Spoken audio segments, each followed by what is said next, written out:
d'abord dire ici tout mon soutien à l'Iran libre et dire quelques mots d'un sujet dont on parle très peu, qui est la question environnementale en Iran.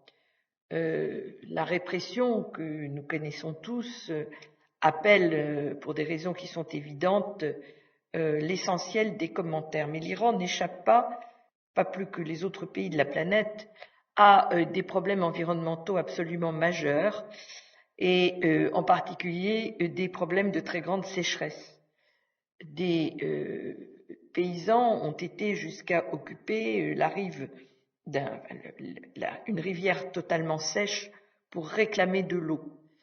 Mais face à ces transformations climatiques que nous vivons tous et que l'Iran subit comme les autres pays, il n'y a pas de réponse, si ce n'est une réponse de répression parfois violente.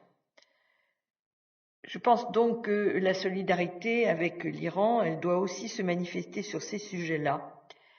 Et parce que tout simplement la question de la lutte contre le dérèglement climatique, de l'adaptation touche à la question des droits humains, puisque aujourd'hui dans le monde, beaucoup de décisions de justice sont intervenues pour considérer que le droit à une action climatique de la part des États était un droit inaliénable comme l'étaient les autres droits humains. Et donc on retrouve un problème beaucoup plus général. Et à cet égard, je pense qu'il est intéressant de noter que Mme Rajavi propose un certain nombre de solutions concrètes sur ces sujets environnementaux qui figurent dans une déclaration en 10 points dont elle s'est fait l'écho.